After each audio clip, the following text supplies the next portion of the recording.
I don't lean towards, oh, we have to have someone fresh and a brand new face, because there's plenty of actors that we already know of or have seen in limited form that are capable of being the Freddy Krueger character. Just bring in some brand new, fresh ideas. Just bring in a story that is good, because if we have a story, okay, for Nightmare on Elm Street is good, it doesn't matter if John Hamm plays Freddy Krueger, it doesn't matter if Kevin Bacon plays Freddy Krueger, or it doesn't matter if someone in their early 20s, mid 20s plays Freddy Krueger with all the prosthetics and everything. They'll make him look like Freddy Krueger, but the story has to be good. Thank you so much for watching the E for One podcast. I'm Anthony, and we have had some very, very, very, very conflicting reports over the last couple of days about the Nightmare on Elm Street franchise that has been dormant for some like almost 10 years now, ever since the forgettable, the horrible, the absolutely terrible reworking that they did of Nightmare on Elm Street. What was that, back in like 2010, 2011? Full disclosure, that movie was terrible. A lot of you will agree with me. Some of you might not. And actually, full disclosure, while I'm at it, I will admit that I have never, ever seen that movie from beginning to end. I've seen quite a few bits and pieces of it. That's just because the movie was absolutely terrible, and I never gravitated towards it. And I never wanted to see it in full, besides them having the same copycat scene that they had in the original with the bed scene and her being up in the air getting slaughtered in the bedroom. That scene can never be reimagined, reduplicated, or redone. That's just a scene that should have stayed in the original in 84, 85, and it should never be replicated whatsoever. But I digress. Back to my topic at hand. We, over the last couple of days, have heard that there might possibly be a particular movie studio, BlumHouse, that will be taking over the Nightmare on Elm Street franchise. Although there's no official word, and there are really no official articles declaring this, because I went and did my research on Google, went online. There's no official word about a certain movie house, that being BlumHouse, taking over the franchise. Although if you go on YouTube and if you check Twitter, you'll see some conflicting reports. Some are saying that yes, BlumHouse has taken a hold of the franchise, while other YouTube channels are saying no, that is not the case. They're still currently, from my understanding and everything that I know up to date, the Craven estate still has a bidding war per se going for the Nightmare on Elm Street franchise. It's between these are three of the movie house studios I've heard it's between. Obviously BlumHouse, Paramount, and also the Nightmare on Elm Street home, and it's home for the last 30 plus years, 35 plus years, 36 years or whatever, New Line Cinema. So there is no official word. What I basically want to do with this video is not talk about the rumors and innuendos and all the BS. I just want to talk about and really just say and ask the question. Let me know in the comment section what you think.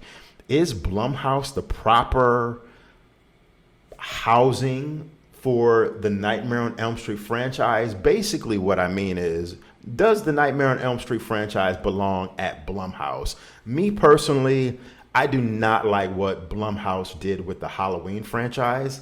I don't think they did as bad as Halloween 5.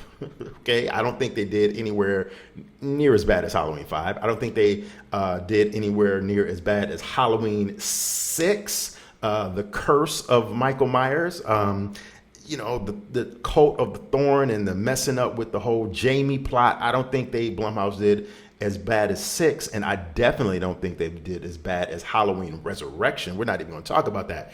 But I do not like what BlumHouse Productions and the BlumHouse studio did with the Halloween franchise. Those 3 movies, I thought those 3 movies were terrible. I never gravitated towards 2018 for a lot of silly and specific reasons we're not going to talk about, because this isn't a Halloween vid. I thought Halloween Kills was not a good movie, and Halloween Ends was completely shit.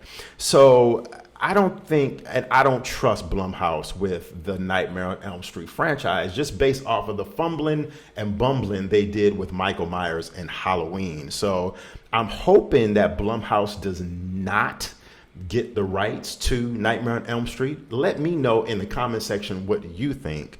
I would prefer, I don't know, I guess you could say Paramount maybe, but let's look at Paramount's history, the way they've done franchises over the years, not so much recently, but the way Paramount fumbled the Friday the 13th franchise. New Line Cinema, I guess I would say Nightmare on Elm Street should stay at New Line Cinema, maybe just because it's a franchise that has a history with New Line, but I don't know. I just want it to be the best and most complete version of this film that we can get. And I also feel that Robert Englund should not reprise his role as Freddy Krueger, just because Robert Englund is now in his 70s. He's an older man. Even himself, he admits that he doesn't want to, and he shouldn't, because he's older. He's, a little bit more. He's older. We don't want to see we don't want to see a 70-year-old man as Freddy Krueger. Bring in somebody fresh, someone new, not necessarily a brand new face, someone that we've never seen before. I don't lean towards, we have to have someone fresh and a brand new face, because there's plenty of actors that we already know of or have seen in limited form that are capable of being the Freddy Krueger character. Just bring in some brand new, fresh ideas. Just bring in a story that is good. Because if we have a story, for Nightmare on Elm Street is good, it doesn't matter if John Hamm plays Freddy Krueger. It doesn't matter if Kevin Bacon plays Freddy Krueger, or it doesn't matter if someone in their early 20s, mid 20s plays Freddy Krueger with all the prosthetics and everything. They'll make him look like Freddy Krueger. But the story has to be good. And that's the problem with cinema now and a lot of horror films now.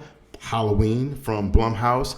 The stories are absolutely shit, and we're not getting good stories. The stories are the foundation of a good and successful franchise and IP.